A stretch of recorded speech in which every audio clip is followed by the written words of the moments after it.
Hola, hola chicos y chicas, bienvenidos a una nueva clase de programación avanzada. En la clase de hoy vamos a continuar con el tema de diagrama de clase y vamos a hablar de algunos conceptos que todavía nos quedan en el tintero acerca de la programación orientada a objetos. ¿Ok? Bueno, igual después vamos a seguir viendo otras cosas como herencia, clases abstractas, etcétera, etcétera. Pero hoy vamos a terminar de ver algunas cositas pequeñas que nos faltan por ver, detallitos de las cosas que ya vimos. ¿Ok? A ver, básicamente vamos a comenzar viendo un código de ejemplo, es decir, cómo traducir un diagrama de clase a un código en Java. ¿Ok? Y van a ver que es una traducción bien literal. Lo que ustedes expresen en el diagrama de clase es lo que después va a pasar al código. De hecho, ese es el objetivo de un diagrama de clase, ¿cierto? Es como hacer un esquema para tener una vista global de cómo yo quiero que todo se ejecute. ¿Ok? Porque imagínense que no sé, a ver, viéndolo como desde una perspectiva, imagínense que ustedes van a hacer un proyecto de un condominio de casas, digamos, no de edificios, sino de casas.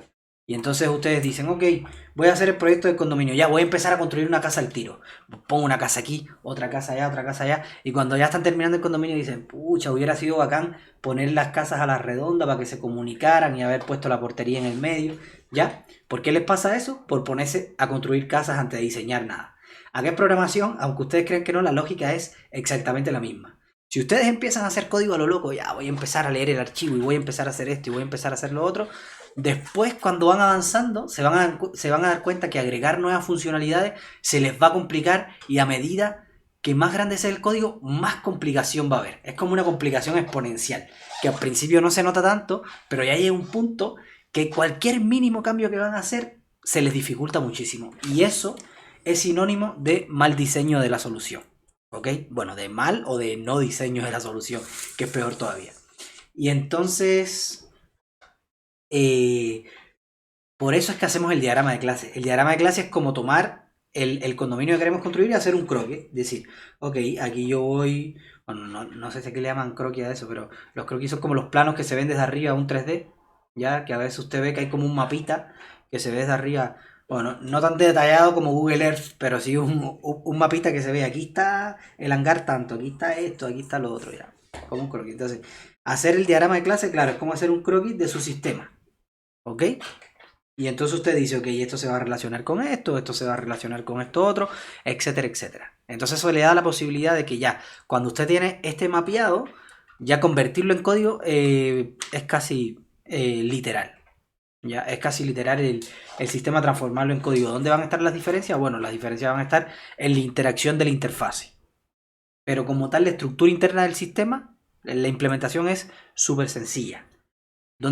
La parte más difícil que yo veo cuando estamos implementando este tipo de sistemas viene en la interfase, porque la interfase es la encargada eh, de mover los hilos. De decir, ok, cuando tú quieras matricular un estudiante, tengo que ir a la clase donde tengo almacenado a todos los estudiantes, agregar uno, tengo que después ese estudiante matricularlo en tal aula y esa aula ver si existe, etcétera, etcétera. Entonces, como la interfaz es la encargada de manipular todos estos hilos, es como la que tiene la mayor dificultad.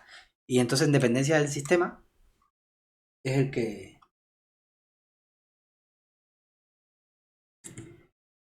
A ver, ¿qué me dice en el chat? No tengo compañero de ramo, no tengo compañero... Ya, le voy a seguir al ayudante del ramo nosotros, que haga un grupo. Ya, y ahí va que se pongan de acuerdo. Ahí se junta. De todas maneras, a ver, en última instancia, los que no tengan compañero, si quieren hacer un grupo ustedes, hagan lo normal, pero igual les recomiendo que esté el ayudante aunque sea. Igual me gustaría no estar yo porque a lo mejor si estoy yo no hablan todo lo que quisieran hablar. Pero el ayudante sí, el ayudante es otro estudiante, así que si quiere pueden hacer uno ustedes y después yo le digo al ayudante que haga otro para que estén también en contacto con él directo. ¿Ya? Y no tengan que comunicarse por correo solamente, porque a veces hay cosas que requieren una solución más inmediata y ahí pueden acceder a eso. Ya, entonces básicamente eso, tenemos el diagrama de clase y eso nos va a llevar al código. Luego vamos a ver el mensaje a this que no sé si se acuerdan, pero en la clase pasada hablamos de que a veces cuando a mí por parámetro me pasan, por ejemplo en el constructor, me pasan la velocidad, yo no puedo llamarle velocidad como tal al parámetro, porque si no sobrescribe al parámetro interno de mi clase. Pero vamos a ver que con el parámetro dis yo sí voy a poder hacer eso, porque me permite hacer ciertas cosas. Sobrecarga de métodos, que también hablamos un poco de eso, de cuando dos constructores pueden tener el mismo nombre, cuando dos funciones pueden tener el mismo nombre. Vamos a hablar hoy un poquito más en detalle. Relacionamiento entre clases está bien parecido, es bien parecido al relacionamiento en, ¿cómo se llama? En el modelo del dominio, pero hay que tener algunas acotaciones extras acá en el diagrama de clase, porque aquí el relacionamiento que ustedes hagan está directamente relacionado a lo que ustedes van a implementar en el código. Por lo tanto, cuando estén haciendo relacionamiento en el diagrama de clase, tienen que estar pensando todo el rato de si ese relacionamiento les conviene a la hora de darle solución a su requerimiento. ¿Ok? Entonces vamos a hablar un poquito de eso también. Y por último vamos a cerrar con el concepto de agregación y composición dentro de los diagramas de clase. ¿Ok? Cuando utilizamos agregación, cuando composición, etc. Ya, primero vamos a un código de ejemplo. Ya, esto es un poquitito de lo que tuvimos la clase pasada, ya cuando hablamos de crear un diagrama de clase. Dijimos que la clase se ponía el nombre de la clase, los atributos, y de cada atributo habría que poner esto de acá, ya, que esto es la visibilidad. En este caso dijimos que todos los atributos los pusieran privados.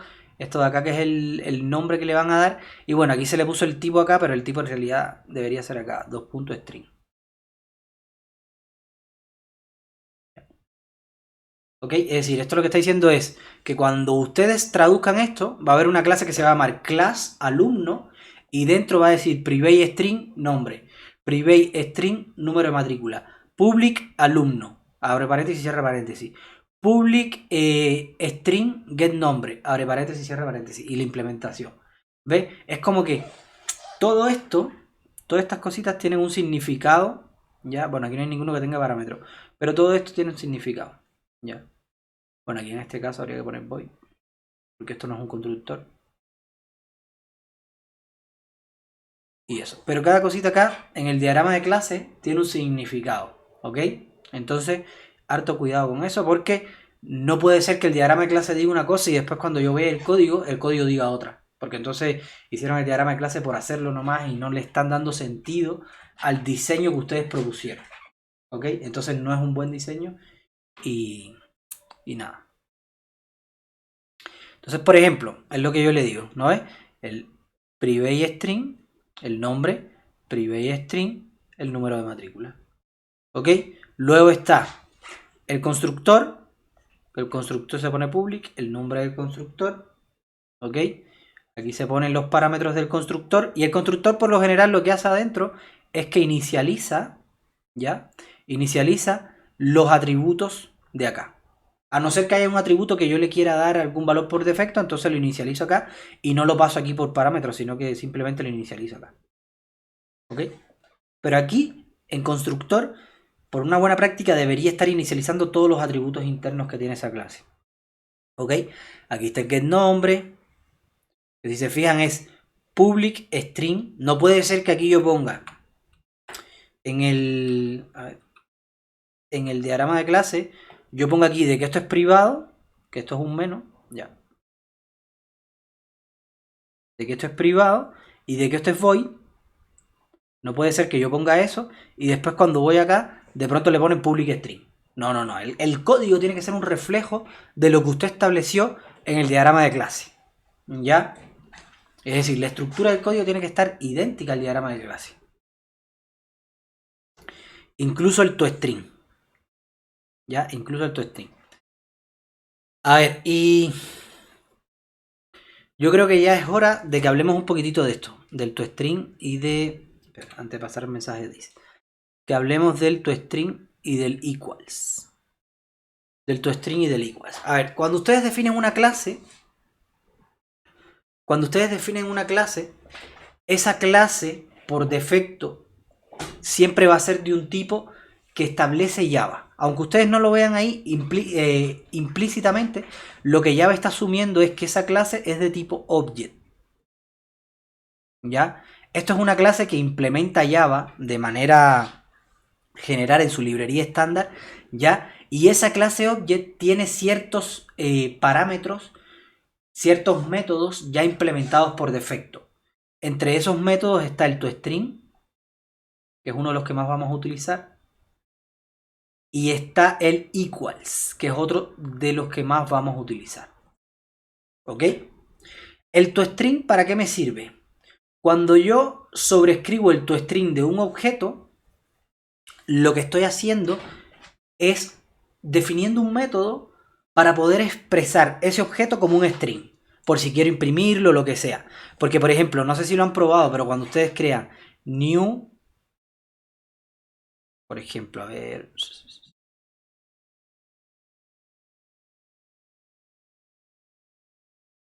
digamos que en algún lugar del main, ustedes definen alumno A igual a new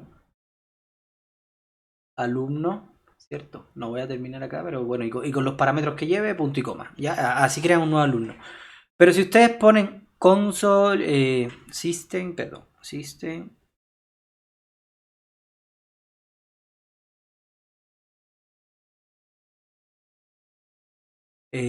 system.out.println, y aquí le pasan el alumno. No sé si lo han probado, pero si le pasan el alumno, lo que les va a imprimir es como una dirección de memoria, que es la dirección donde está almacenando ese objeto, ¿ya? Que es como se comporta por defecto el toString de un objeto, ¿ya? Entonces, cuando ustedes definen una clase, esa clase de alguna manera ya tiene, aunque ustedes no definan ningún método acá, aunque no pongan ningún método, esa clase ya viene con algunos métodos por defecto, que son los métodos que están aquí en la clase Object de Java, ¿ok? Que ahí después pueden buscar clase Object de Java y pueden ver cuáles son todos los métodos que tiene. Pero bueno, entre ellos los que tiene también por defecto son estos dos, que son de los más utilizados. Entonces, cuando ustedes hacen a.toString a cualquier objeto, ojo, el entero y eso no son objetos. Puse al revés. No son objetos, son como tipos básicos. Objetos, yo me refiero a objetos creados por nosotros, incluso al string también. El string es un objeto, pero no tiene sentido que un string yo le haga punto to string porque es string. Entonces, cuando yo hago esto, ¿ok? Ese objeto me lo convierte a string. Y entonces lo que va a hacer es llamar a esta función de acá. Que aunque yo no la defina dentro de mi código, por defecto él la va a heredar, él la va a tomar de algo que se llama object que ya existe. ¿Ok? Y que por defecto ese toString lo que va a hacer es imprimir la dirección de memoria donde se está guardando eso. ¿Ok? Al igual cuando yo hago a.equals, esto yo lo puedo hacer también en cualquier objeto, en cualquier clase, porque este método está definido acá, en Object. Y como esta clase de alguna manera tiene todo lo que tiene Object, ¿okay? Ahí después vamos a ver en detalle por qué tiene todo lo que tiene Object, cuando demos herencia y todas esas cosas. Pero bueno, por ahora lo que ustedes tienen que saber es que una clase, cuando ustedes la crean, todo lo que tiene el Object de Java, que es como algo genérico, algo que engloba a todas las clases de Java, todo lo que está dentro de Object también va a estar dentro de su clase. ¿Ok? Entonces, el punto equals, por defecto, el comportamiento del punto equals, aquí tengo que pasarle otro del mismo tipo. Por defecto, el comportamiento del punto equals es que compara las direcciones de memoria de los dos objetos. ¿Ya? Por eso es que cuando ustedes quieren comparar dos objetos, tienen que redefinir el punto equals. Y cuando quieren ser capaces de imprimir un objeto, tienen que redefinir el punto string. ¿Ok? Entonces, ya, básicamente, cuando ustedes van a redefinir algo que ya está en su clase, pero que lo están tomando de object, tienen que ponerle aquí override. Override quiere decir sobreescribir.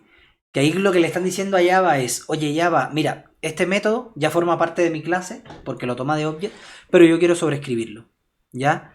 Yo quiero que el que tú estás tomando de object no lo tengas en cuenta y tomes en cuenta, cuando te pidan el toString mío, tomes en cuenta este de acá. ¿Ya? Y por eso ponen override. Entonces cuando quieran poner redefinir el toString, ustedes tienen que poner @override, ya, y abajo public, devuelve string. El toString siempre tiene que devolver un string. Porque el objetivo de ese toString es tomar el objeto actual y convertirlo en un string. ¿Cierto? Entonces,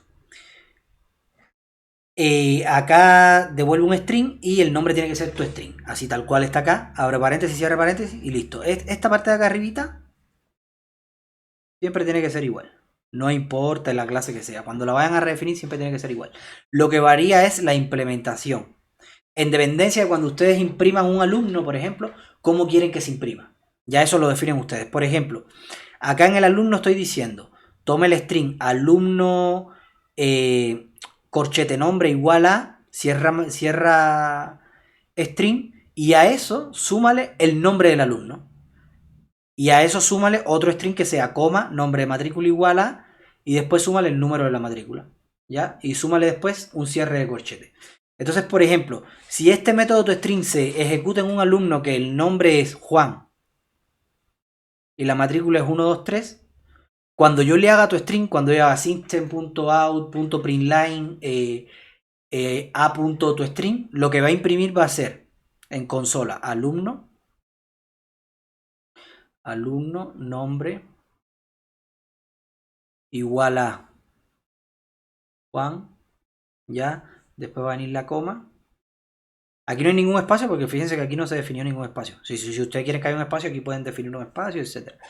Después una coma y después un espacio, después número matrícula. Ahí voy a poner num m, pero en realidad pone número matrícula igual a 123 y después cierra corchete.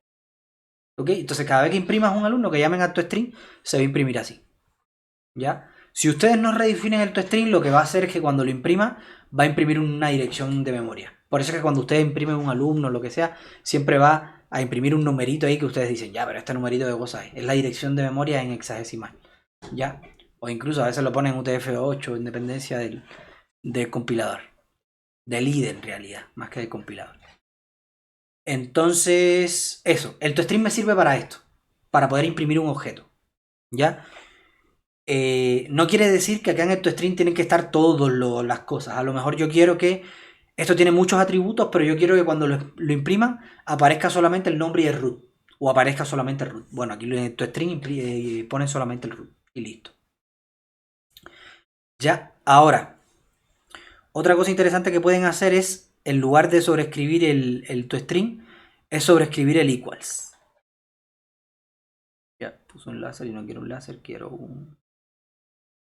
Entonces, para sobreescribir el equals, lo voy a poner aquí al ladito ya, pero claro, tendría que estar aquí o aquí, en realidad en cualquier parte de la clase. En realidad el sobreescribir el equal puede estar en cualquier parte de la clase. Ahora, una buena práctica siempre es poner primero los atributos. Esto tampoco tiene que ser así, pueden poner las cosas en el orden que quieran, pero es una buena práctica. Poner siempre los atributos, después los constructores, ¿ok? Después de los constructores, poner los métodos que sean de lógica, es decir, que no sean selectores ni modificadores, es decir, los get y los set. Y por último, acá abajito, poner los get y los set. ¿Ya? Bueno, no por último, porque después vienen los métodos que están sobreescribiendo algo. ¿Ya? Entonces esa es como una buena manera de organizar, porque eso les va a ayudar mucho después cuando ustedes vayan a una clase y la clase sea muy grande y ustedes tengan que cambiar un método, ustedes digan, ah, ya es un set, ya yo sé dónde están los sets y vas directo a donde están los sets. Si tienen todo eso organizado, entonces van a tener que recorrer toda la clase para encontrar el set. Entonces es como una buena práctica que les va a ayudar a ustedes a programar mucho más rápido. Ya, entonces en realidad yo les recomiendo que, por ejemplo, el punto equal y el punto toString ese siempre lo tengan al final de la clase. ¿Ya? Entonces, por ejemplo, si yo quiero redefinir el punto equals, digamos que aquí al final de la clase, aquí abajito, yo escribo este código que voy a poner acá. ¿Ya? Lo primero que tengo que decir es a Java que voy a sobreescribir algo. ¿Ya? Voy a sobreescribir algo porque el punto equals viene de object. ¿Ok? Entonces el punto equals, público igual, tiene que ser público. El punto equals tiene que devolver un boolean. Por lo que él responde es, ¿son iguales o no? ¿Ya? Esto tiene siempre que ser un boolean. Después aquí el nombre de la función tiene que ser equals. Y el parámetro, ojo, el parámetro, aunque yo le paso un string, el parámetro siempre tiene que ser de tipo object. Y bueno, el nombre del parámetro le pueden poner lo que ustedes quieran. Yo le voy a poner O. ¿Ok? Esta partecita de arriba, al igual que en tu string, esto lo que hay de aquí para arriba, eso no puede variar nunca. Sea la clase que sea, siempre tiene que ser igual. Override public boolean equals y que reciba un object O. Ahora, lo que pasa es que cuando ustedes comparen, este object, en realidad, ustedes saben que es un alumno. Que lo que le tienen que pasar por aquí es un alumno, ¿no? Entonces ustedes pueden, lo que tienen que hacer al principio siempre es convertirlo a alumno. Alumno B es igual a, y aquí lo castean, ponen alumno, y aquí ponen O. Ya. Esto es una manera de decirle a Java, mira Java, yo sé que esto es un object, ¿cierto? Pero confía en mí y créeme, fuente Arial 12, pero bueno, créeme de que esto es un alumno, ¿ok? De que cuando te pasen algo por aquí al equals, siempre va a ser un alumno. Por lo tanto, Java va a decir, mira, te voy a dejar hacerlo, voy a confiar en ti como programador, de que cada vez que me pasen por ahí va a ser un alumno, entonces yo ese objeto lo voy a considerar de que es un alumno. Y listo. Ahora, si tú me pasas algo que no es un alumno por aquí, te voy a dar una excepción que te vas a acordar de mí 2 días. ¿Ya? Entonces, el tema es que, claro, como nosotros somos los que siempre vamos a llamar al punto equals, da igual, porque nosotros siempre le vamos a pasar un alumno. ¿Ok? Entonces, bueno, incluso ustedes pueden poner aquí un try catch, pero bueno, el try catch todavía no lo hemos visto. Así que por ahora asuman de que siempre va a venir un alumno por ahí. Ya. Entonces aquí tienen el alumno B, que es el alumno con el que están comparando. ¿Ya? Entonces lo que ustedes quieren hacer es, por ejemplo, a lo mejor ustedes quieren decir, mira, 2 alumnos son iguales, no si tienen el mismo nombre, sino si tienen el mismo número de matrícula. ¿Ok? Entonces en realidad lo que tengo que comparar aquí es el número de matrícula. Si el número de matrículas, el número de matrícula mío de mi clase ahora es igual al número de matrícula de B, ya que yo la pido a la clase, le digo, oye, get, ¿cómo se llama? Get número matrícula. Get número matrícula, ¿ya? Y eso me va a dar el número de matrícula de B, ¿ya? Le digo, si mi número de matrícula es igual al número de matrícula de B, aquí pongo un paréntesis y aquí pongo return.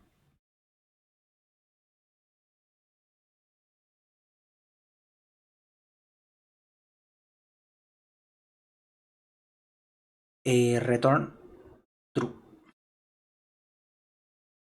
Y en caso contrario, retorna falso.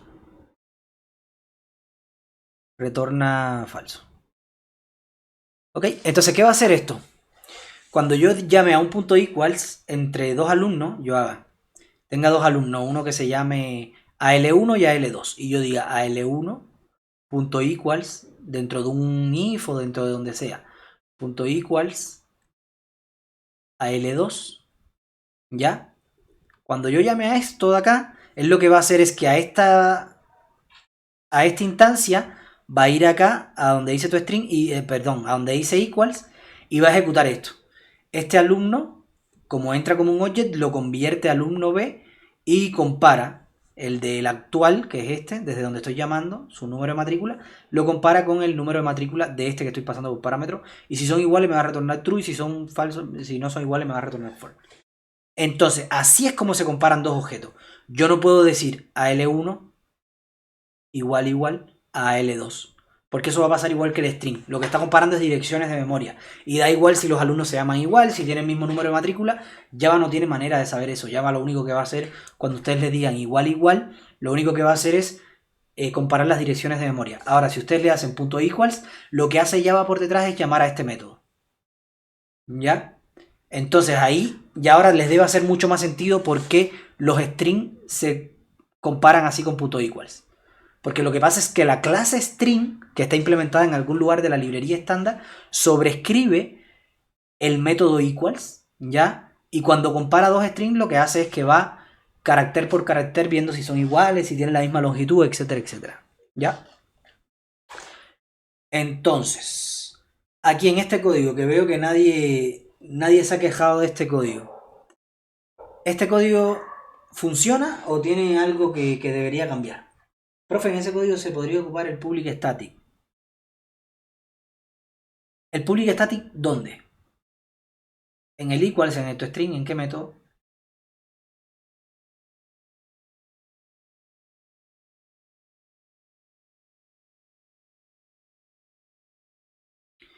En el string nombre acá, static. A ver, pero ojo, si yo pongo private static,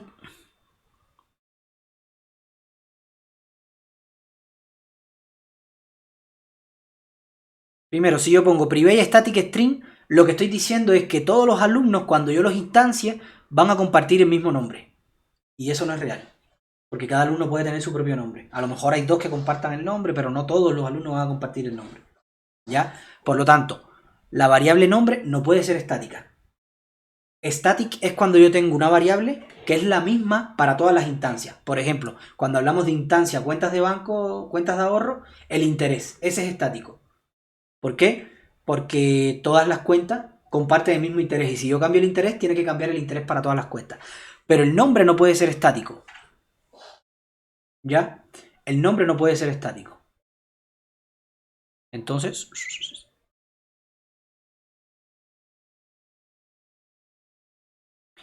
el nombre no puede ser estático. Ahora, getNombre, si te fijas, ocupa una variable que no es estática. Ocupa una variable que pertenece a la instancia. Por lo tanto, getNombre es este. GetNombre ocupa una variable que pertenece a la instancia. Y un método estático, si yo le pongo estático acá adelante y le digo static, un método estático solamente puede utilizar variables estáticas. ¿Por qué? Porque un método estático, sin importar qué instancia yo tenga, me va a devolver lo mismo. Porque yo llamo el método para la clase, no para la instancia. ¿Ok? Entonces, si yo pongo que este método es estático y retorno el nombre, fíjense que no siempre me va a devolver lo mismo, sino que me va a devolver un valor que depende del nombre de la instancia. Y eso es un error conceptual en cuanto a estático. Entonces, ahí Java, de hecho, no van a poder ni programarlo. No es que sea una buena práctica o no, sino que Java les va a dar un error. Como esta variable no es estática, él le va a decir, oye, estamos utilizando una variable que no es estática dentro de un método, perdón, una variable que no es estática dentro de un método estático. Sí, exactamente. ¿Ya? Y eso no puede ser. Dentro de un método que es estático, no puedo tener variables que no sean estáticas. Y si yo le pongo este método estático y a la variable estática, Java no se va a quejar. Pero desde el punto de vista estructural de mi sistema, va a estar mal. Porque si yo creo una instancia con un nombre y después creo otra instancia con otro nombre, ya las dos instancias van a tener el mismo nombre, porque al crear la otra instancia con el otro nombre, va a sobreescribir la variable nombre. ¿Ya? Porque todas las instancias como que van a estar compartiendo esa variable. Y al yo cambiarla dentro del constructor, voy a estar cambiándola para la instancia anterior también. ¿Se entiende o no?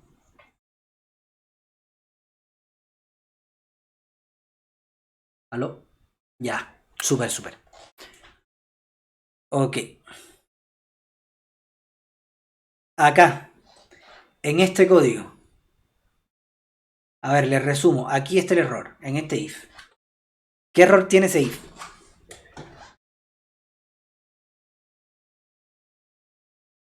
¿Qué error tiene ese if?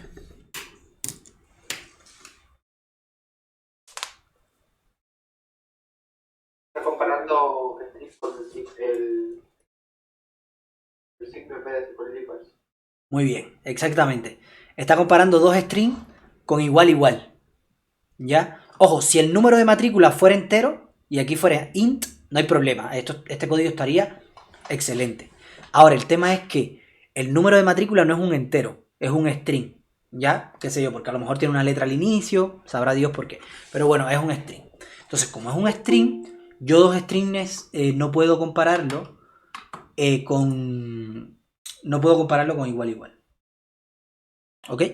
Por lo tanto, la manera correcta de definir eso en mi código sería... A ver, déjenme borrar un poquitito acá.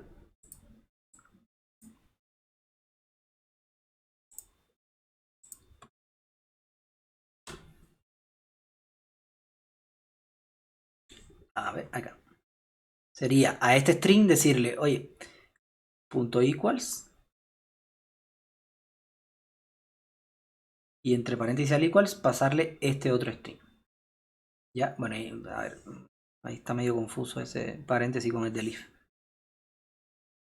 Déjenme. Ahí. Este sería el que cierre el paréntesis del equals y este sería el que cierre el paréntesis del if. Este paréntesis acá. Ya. Y ahí sí estaría correcto. Ahí sí. Entonces ahí ya si yo comparo dos alumnos, me va a dar true en caso de que el número de matrícula sea igual. Y en caso de que el número de matrícula sea diferente, me va a dar falso. Entonces cuando quieran comparar dos objetos, siempre utilicen el punto equals. Y ojo, si van a utilizar el punto equals, defínanlo ustedes. ¿Qué ustedes consideran como que dos objetos son iguales? Que los dos nombres son iguales, que los roots son iguales, que el número de sala es igual. ¿Qué cosa es que dos objetos son iguales? Eso tienen que definirlo acá. Y en caso de que dos objetos sean iguales, devolver true, y en caso de que no, un false. ¿Ya? Generalmente de object, de la clase esta que dije que era como la más genérica, de object, lo que más vamos a estar utilizando es el equals y el toString. El toString para poder imprimir nuestra instancia y el equals para poder compararla con otra. ¿Ya? Y eso. Entonces hablemos un poquitito del mensaje a this. ¿Ya? A ver, el mensaje a this lo que me permite es que dentro de cualquier método de esa clase yo pueda tener acceso a la instancia actual. ¿Ya? Es decir, yo, fíjense que, a ver, yo dentro de mi clase puedo tener métodos estáticos o de instancia, ¿cierto? Es decir, los estáticos son los que dicen de static delante y los de instancia son los que no dicen nada, ¿ya? Bueno, no tiene nada que ver con público private. Público private es otra cosa. Público private me define el alcance. Pero cuando dice static, lo que quiere decir es que ese método es de clase, no es parte de la instancia. Por lo tanto, yo no puedo acceder a this, yo a this no puedo acceder desde métodos estáticos, porque this hace referencia a la instancia actual. Y como hace referencia a la instancia actual, ya solamente puedo utilizarlo desde métodos que hayan sido ejecutados desde una instancia. ¿Ya? Por lo tanto, this, a ver, representa un parámetro implícito. ¿Qué quiere decir? Que ustedes pueden poner this y ya Java lo considera como algo que existe. No tienen que definirlo ustedes como una variable ni nada. A ver, this ya está implícito en el lenguaje como tal. ¿Ya? Dentro de cualquier método de instancia, ustedes pueden poner this y Java va a saber que ustedes están haciendo referencia a la instancia actual, la que ejecutó ese método. ¿Ok? Entonces, él referencia al objeto para el cual el método fue invocado. Exactamente. Es decir, si ustedes, por ejemplo, crean alumno AL, ya igual a new y lo que sea, ya aquí con el constructor y todo, y después aquí dicen AL punto calcular promedio. Calcular promedio. ¿Ya? Si ustedes dentro de este método utilizan el this, ya el this va a estar haciendo referencia en este caso, al ejecutar ese método va a estar haciendo referencia a esta instancia. Pero si después yo llamo al mismo método desde otra instancia diferente, entonces va a estar haciendo referencia el this va a estar haciendo referencia a esa otra instancia. Es como que el this hace referencia a la instancia desde la cual se llamó. ¿Ok? Entonces un mensaje a this es un mensaje al mismo objeto. ¿Ok? Si yo llamo ahí a otro método, estoy llamando a otro método del mismo objeto. ¿Ya? ¿Y esto para qué me sirve? A ver, déjame darle un ejemplillo. Porque aquí ya podemos utilizar el this, por ejemplo, en los borradores. En los constructores, perdón.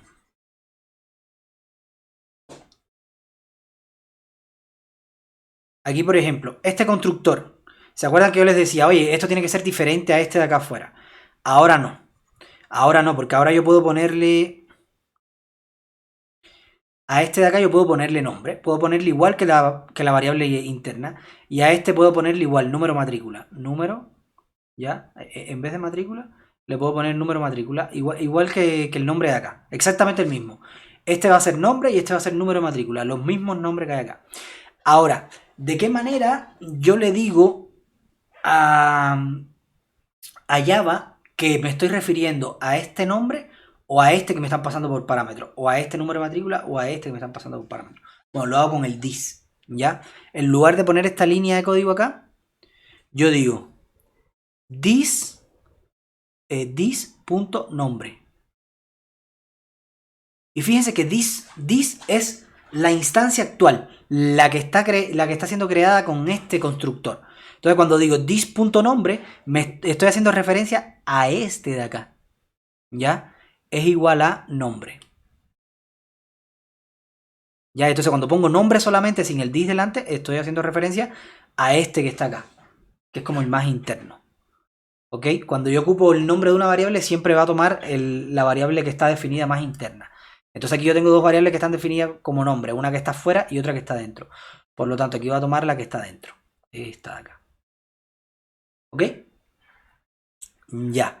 Y esta otra de acá también.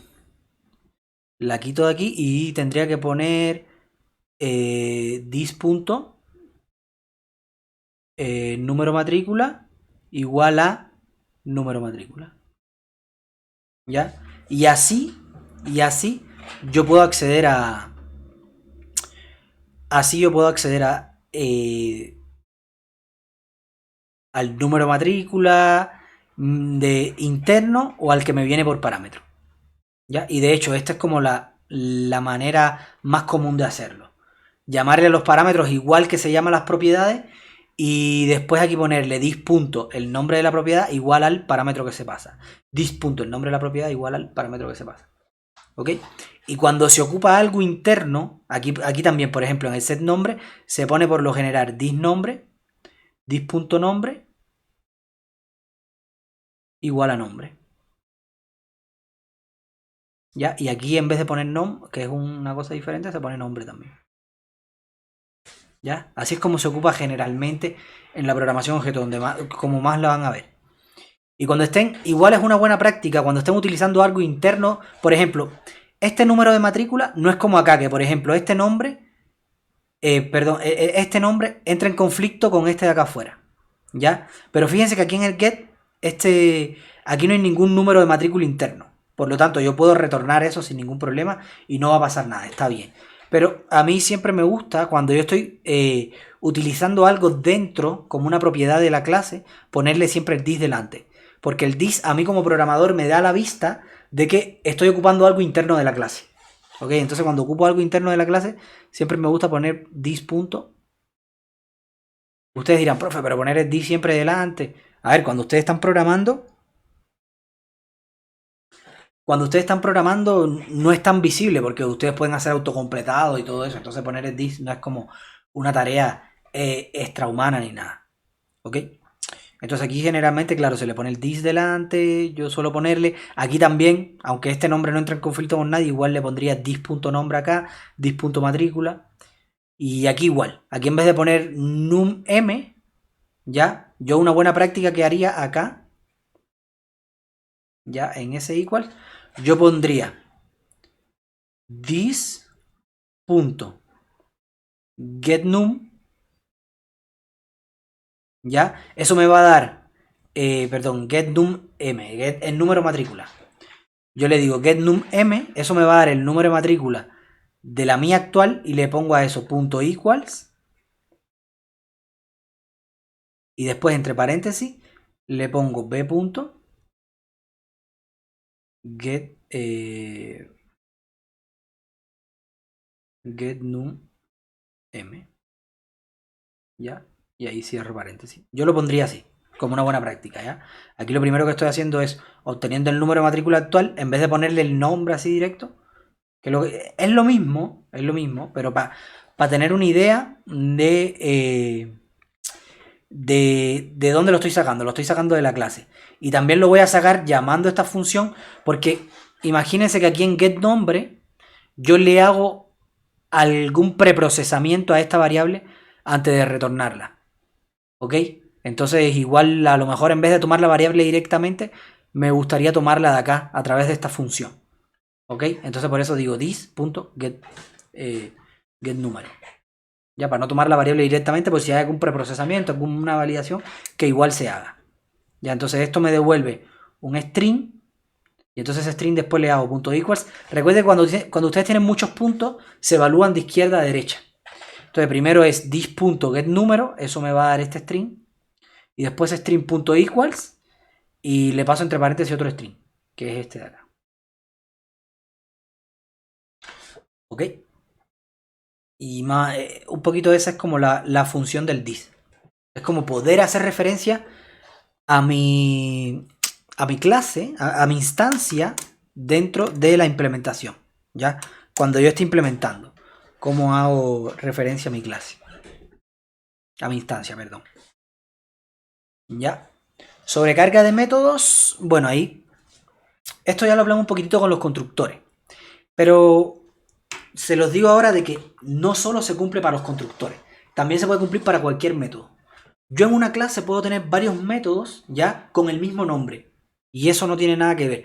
Ahora, lo que sí tiene que pasar es que todos los métodos que tienen el mismo nombre tienen que diferenciarse en algo. ¿Ya? Tienen que diferenciarse o en la cantidad de parámetros o en los tipos de parámetros que recibe. ¿Ya? Yo puedo tener, por ejemplo, 3 métodos que se llamen igual y uno recibe un entero, el otro un float y el otro un string. Y va a funcionar súper bien. Ahora, si yo tengo 3 métodos, uno recibe un float, uno un entero y el otro un entero, ahí sí tengo un problema. ¿Ok? Y Java no me lo va a aceptar. Pero ahora puedo tener 4 métodos, uno que reciba un entero y un string, otro que reciba un string y un float, otro que reciba un string y otro que reciba un entero. Eso también lo puedo tener, ¿ya? Si varían en la cantidad y en los tipos, ¿ya? Java me los acepta. Y eso se llama sobrecarga de métodos. ¿Qué quiere decir? Que yo para un objeto voy a poder llamar al mismo método, pero con diferentes parámetros. No sé, si se van a dar cuenta, si ustedes ocupan, por ejemplo, algunos métodos de string, se van a dar cuenta que cuando le hacen punto el nombre del método, le salen como varios métodos. Porque eso es sobrecarga de métodos. Están implementados varios métodos diferentes en dependencia de los parámetros que va a recibir. Y entonces eso mismo lo pueden hacer ustedes. Que el mismo método pueda recibir diferentes tipos de parámetros. ¿Ya? Por ejemplo, a lo mejor ustedes quieren crear una clase punto, como acá. Y ustedes dicen, ok, mira, yo quiero un constructor que reciba la X y la Y, ¿ya? Aquí ya estamos utilizando el this como debería, ¿ok? Ya así más o menos como se hace más a menudo, ¿ya? Entonces tengo una X y una Y en el punto, son los atributos privados, y yo digo, ok, quiero un constructor que reciba la X y la Y, ¿ok? E inicialice la X y la Y con los valores que me está pasando el usuario. Pero yo también quiero darle la oportunidad al usuario de que si todavía no tienes la X o la Y, igual que me cree un punto. Y yo lo voy a poner por defecto en una X y una Y determinada. En este caso está poniendo X-1 y Y-1. A ver, Y es Y. Que acá se me olvida que no se dice Y. Pero bueno, Y. Bueno, me es mucho más fácil decir Y porque es una sola sílaba. Y son tres sílabas. Entonces, hablando rápido, cuando yo diga Y, es Y. Así que nada. Aquí yo tengo this.y igual a la Y que me pasan por parámetro acá. ¿Ok? Entonces, nada. Entonces aquí por defecto yo digo X y Y van a recibir -1. Que aquí, a ver, digamos que aquí los puntos van a ser de 0 a más infinito, es decir, de 0 a un número positivo siempre, y cuando sean negativos yo voy a decir que están indefinidos los puntos, que todavía no tienen un valor. Entonces por eso es que aquí a X y a Y yo le pongo -1. Pero imagínense que de pronto yo quiero que, ¿cómo se llama? Que la X y la Y por defecto sean 0, 0. Ya, también lo puedo hacer. ¿Cómo? De aquí en dis.x le pongo 0 y aquí dis.y le pongo 0. ¿Ya? Entonces, esto le va a permitir al usuario instanciar mi clase de dos maneras diferentes. ¿Ya? Por ejemplo, si él puede crear un punto y decir, ok, yo voy a crear un punto P1, ¿ok? Que va a ser igual a un nuevo punto. Aquí estoy creando una nueva instancia, ¿ya? Y P1 yo lo quiero crear en la X, es un entero, en la X3, Y4. ¿Ya? Aquí tengo un punto en 3,4. Pero también quiero crear un punto 2 que todavía no sé dónde lo voy a ubicar. Entonces todavía no tengo la X y la Y. pero lo quiero crear para tenerlo ya creado. Entonces, yo puedo hacer esto.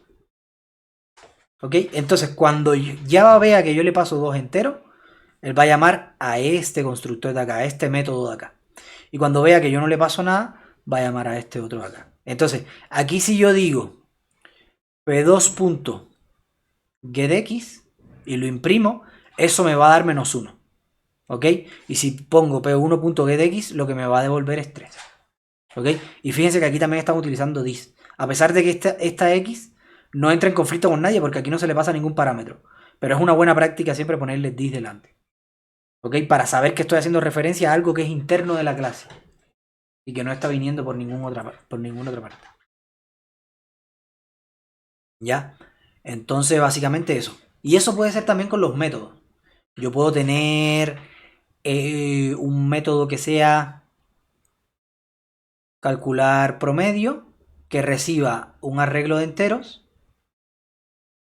Un arreglo de enteros, aquí lo pongo ARR, se me acabó la diapositiva, pero bueno, es ARR, cierro paréntesis.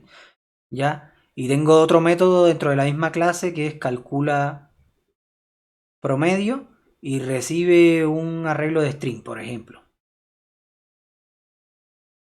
Y también es un arreglo de string. ¿Ya? Y entonces digamos que aquí lo único que hago es sumar. Y en este otro método lo que yo hago es convertir el arreglo de string a entero y después puedo llamar a este mismo. O sumar acá adentro. Pero bueno, es una buena práctica si ya tengo cierta lógica implementada, reutilizarla, ¿no? Para eso están las funciones. Entonces lo que yo recomendaría aquí es, si tengo un arreglo de string, aquí convertirlo entero y después llamar a este otro de acá. ¿Ok?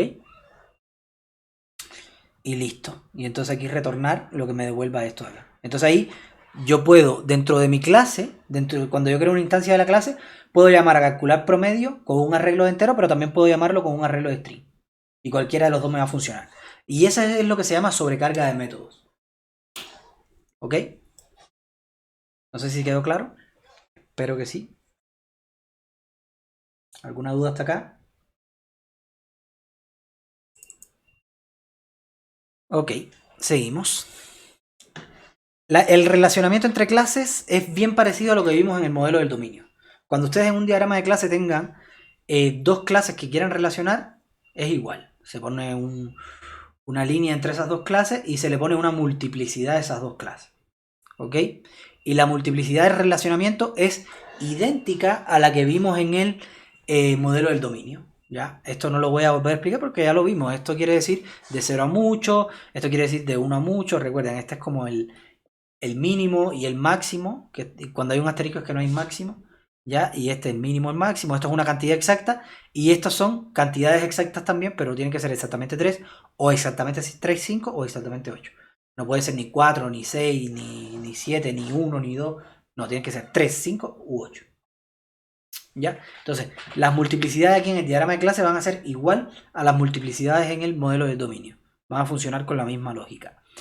Ahora, aquí es donde viene el nuevo concepto, que es el tema navegabilidad. Cuando yo pongo la relación entre dos clases y pongo la multiplicidad, yo generalmente en el diagrama de clase pongo una navegabilidad. Y esa navegabilidad tiene un significado bien fuerte en el código. Porque esa navegabilidad lo que quiere decir es que yo, a través de una orden de compra, puedo obtener el cliente. Pero desde un cliente no puedo obtener sus órdenes de compra. ¿Ok? Entonces depende de la estructura que ustedes quieran darle al sistema, es la navegabilidad que van a poner. A lo mejor los requerimientos no importa a través de un cliente obtener sus órdenes de compra, a lo mejor sí, pero a lo mejor lo único que le interesa es órdenes de compra, saber qué cliente la hizo y ver, qué sé yo, qué cliente es el que más órdenes de compra hizo, o lo que sea. Y lo pueden hacer con esta estructura y esta navegabilidad. Entonces, la navegabilidad va a depender mucho de los requerimientos que ustedes tengan. ¿Ok? Si ustedes ven que, dado los requerimientos, les interesa más a través de una orden de compra llegar al cliente que a través de un cliente llegar a la orden de compra, bueno, entonces ponen la navegabilidad hacia acá. Pero eso tiene una implicancia en el código, que se las voy a decir ahora. Entonces, se puede agregar flechas en los relacionamientos para indicar su navegabilidad, que es esto aquí, la flechita. A partir de la orden de compra se puede conocer el cliente asociado. Es decir, yo desde mi código, teniendo una instancia de orden de compra, puedo decirle get cliente y me va a dar el cliente asociado. ¿Ok? Eso es lo que quiere decir ese relacionamiento acá. ¿Ok? Entonces, a partir de un cliente no se puede conocer las órdenes de compra porque la navegabilidad está cerrada. Eso es súper importante que lo entiendan. ¿Ya? Y entonces, por último, lo más importante acá es lo siguiente, que es esa navegabilidad, cómo se va a traducir en el código. Por ejemplo, si yo tengo una navegabilidad hacia acá y yo estoy diciendo, mira, esta clase tiene exactamente uno de acá. Cuando yo implemento la navegabilidad, lo que me interesa es esta multiplicidad de acá. ¿Por qué? Porque lo que estoy diciendo es que esta tiene una acá. Entonces, eso lo que quiere decir que en esta clase, por ejemplo, digamos que esto es orden de compra y este es cliente. Eso es lo que quiere decir que en esta clase, si yo tengo este relacionamiento, ¿ya? En esta clase, debajo de sus atributos, tiene que haber un último atributo aquí que sea de tipo cliente, que se llame C, o lo que sea. Ya, perdón, hice mal, ¿eh?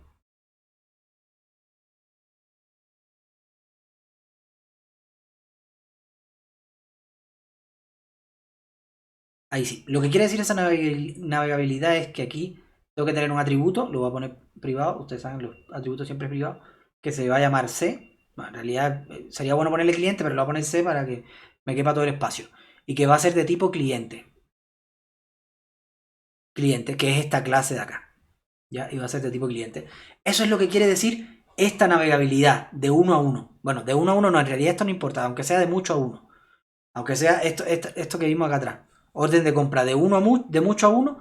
Ahí lo que quiere decir es que la orden de compra, además de todas sus características, además de, qué sé yo, el código, los productos que se compró, etcétera, etcétera, tiene que tener una variable que sea una variable, porque es uno solo, un solo cliente es el que está en la orden de compra, una variable que sea de tipo cliente. ¿Ok? Y bueno, esa variable también tiene que tener el cliente y lo que sea, porque a partir de la orden de compra tengo que llegar a ese cliente. Y eso es lo que implica esa navegabilidad. Es súper importante que entiendan eso. Ya, ahora, cuando acá, en lugar de tener uno solo, yo tengo varios, ya, no tengo uno solo, sino que tengo varios, ahí cambia. Porque ahí fíjense que en vez de por cada una instancia de esta tener una instancia de esta, ahora tengo varias instancias de esta. Entonces eso lo que quiere decir es que en el diagrama de clase,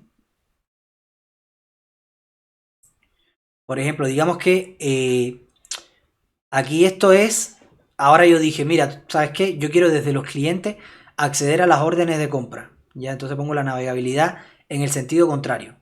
Desde el cliente quiero acceder al número, al orden de compra y aquí voy a poner asterisco. Que no tiene, va desde 0 hasta infinito. Ya, entonces yo digo, ok, un cliente puede tener varias órdenes de compra. Entonces, eso lo que quiere decir es que en la clase cliente, como está la navegabilidad hacia acá, no quiere decir que la orden de compra yo tengo que poner un cliente, porque recuerden, desde órdenes de compra no voy a llegar a cliente en este caso, pero desde cliente sí voy a llegar a órdenes de compra. Entonces aquí tengo que tener algo que sea privado, que se llame, no sé, le voy a poner orden de compra. Esto es un nombre de variable y que va a ser de tipo orden compra. Pero fíjense que no es una sola orden de compra, son varias. Por lo tanto, ahora aquí voy a poner esto más ancho para que me quepa. Por lo tanto, en vez de tener una variable que sea de tipo orden de compra, la variable tiene que ser de tipo arreglo de orden de compra. ¿Ok? Entonces, a través de un cliente yo tengo que llegar a varias órdenes de compra. Por lo tanto, aquí yo tengo que tener un arreglo de órdenes de compra. Entonces, igual después vamos a ver una buena práctica acá dentro de programación que se llama los contenedores, que es para este tipo de relaciones expresarla de otra manera. Ya, pero eso lo vamos a ver en próximas clases. Por ahora, cuando tengan una relación que recuerden, esto acá no importa, aquí puede ser que muchos clientes tengan muchas órdenes de compra, da igual. Lo que me interesa saber es, un solo cliente, ¿cuántas órdenes de compra puede tener? Muchas, ok, entonces en una instancia de cliente yo tengo que tener una variable privada que se llame orden de compra y sea de tipo orden de compra, un arreglo de orden de compra, ¿ya? Porque voy a tener varias, no una sola. ¿Ok? Eso es súper importante, que sepa que la navegabilidad, cuando ustedes definen navegabilidad en el diagrama de clase, esto también tiene que estar definido. Esto, a pesar de que no sea un atributo que se les haya dicho en la orientación. Quizás en la orientación le dijeron, un cliente tiene un nombre, un root y una dirección. Le dijeron eso, entonces usted pone aquí arriba. Ok, un cliente tiene un nombre, un root y una dirección. Pero como lo está relacionando con órdenes de compra, también tiene que ponerle las órdenes de compra acá. ¿Ok? Porque lo está relacionando hacia órdenes de compra. Y eso es súper importante en el diagrama de clase. La navegabilidad tiene un sentido. Y eso se va a ver reflejado después en el código también. Esa navegabilidad se va a ver reflejada en el código. Pues fíjense que yo, a partir de una instancia de acá, puedo decirle, oye, dame la lista de tus órdenes. Y me va a devolver este arreglo. Y después puedo iterar por cada una de las órdenes. Y si las órdenes están relacionadas con una lista de productos, entonces a cada orden le puedo pedir, oye, dame tu lista de productos. Y después puedo iterar por los productos. Entonces puedo ver qué productos compró cada cliente en cada compra. ¿Ok? A través de esa navegabilidad. Y esa es la idea, que yo vaya navegando a través de las clases para ir accediendo a los datos. Entonces, por eso es que es tan importante definir un buen diagrama de clase. Porque me va a definir cómo se va a relacionar una clase con otra y cómo yo en mis requerimientos, cómo le voy a dar solución a mis requerimientos a través de la estructura que yo definí. ¿Ya? Eso es súper importante. ¿Ya? Bueno, aquí sí, si yo hago una navegabilidad en los dos sentidos, es decir, si no pongo aquí esto así, y hago una navegabilidad en los dos sentidos,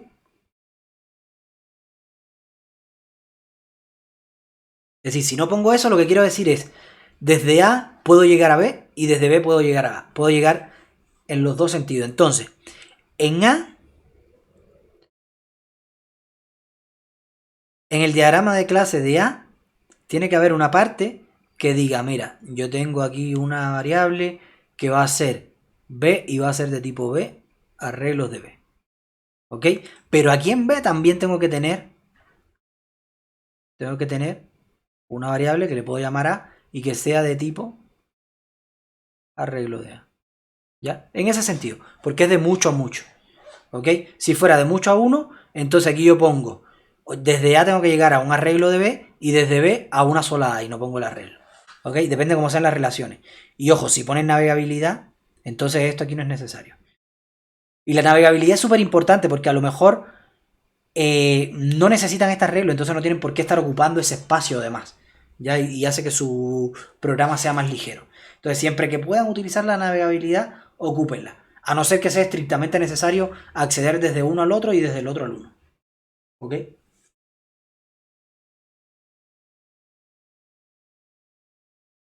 Ya, para finalizar la clase vamos a hablar un momentito de lo que son las agregaciones, que esto lo vamos a ver mucho más en detalle cuando, cuando veamos el tema de las listas y eso. Pero bueno, básicamente la agregación es un tipo especial de relación entre objetos. ¿Ya? Es decir, esto es una relación entre objetos, ya de uno a muchos, etc. Pero pueden haber otras relaciones que son especiales y una de ellas es la agregación. ¿Ok? Eso quiere decir que algunas veces los objetos están formados por otros objetos. ¿Ya? Por ejemplo, una PC está conformada por un monitor, un disco duro, una RAM, etcétera, etcétera, etcétera. ¿Ya?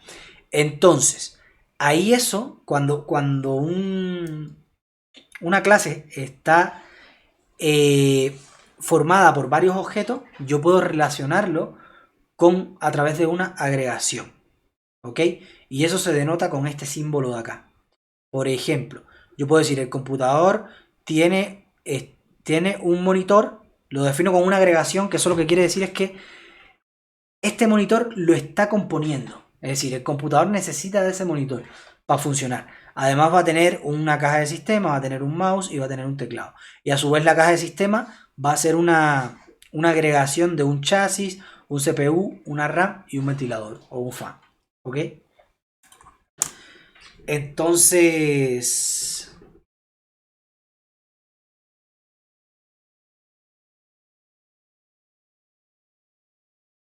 y entonces ese es como el concepto de agregación. Nosotros lo vamos a estar utilizando mucho para cuando tenemos una relación de uno a muchos, aplicar una agregación ahí y hacer como algo que es una mejor práctica que tener un arreglo dentro de una clase. ¿Ok? Y vamos a ver, cuando demos eso, vamos a ver por qué es una mejor práctica. Pero bueno, la agregación la vamos a ocupar mucho para eso, para las listas, etc. Y otro tipo de relación especial es la composición. Que la composición básicamente lo que dice es parecido a la agregación, que es que una clase está compuesta por estos elementos, ¿ya? La única diferencia es que esta clase solamente tiene sentido si existen estos elementos. Si no existen estos elementos, no puedo tener esa clase, ¿ya? Por ejemplo, si yo tengo una clase... Pucha, no se me ocurre nada ahora, pero tengo una clase que...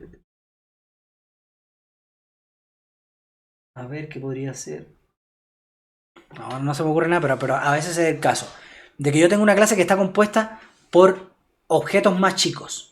Pero esos objetos chicos pertenecen solamente a esa clase. Y no pertenecen a más nadie. Por lo tanto, si yo elimino uno de esos objetos, entonces ya no tiene más sentido que exista la clase grande. Entonces, en el caso de que yo elimine uno de los componentes, se debería eliminar la clase grande también. ¿Ya? Y en caso de que yo elimine una clase grande, se deberían eliminar también los componentes. En la agregación no necesariamente tiene que ser así. ¿Ya? Es decir, yo puedo eliminar un componente y que siga existiendo el computador, lo que sin esa componente.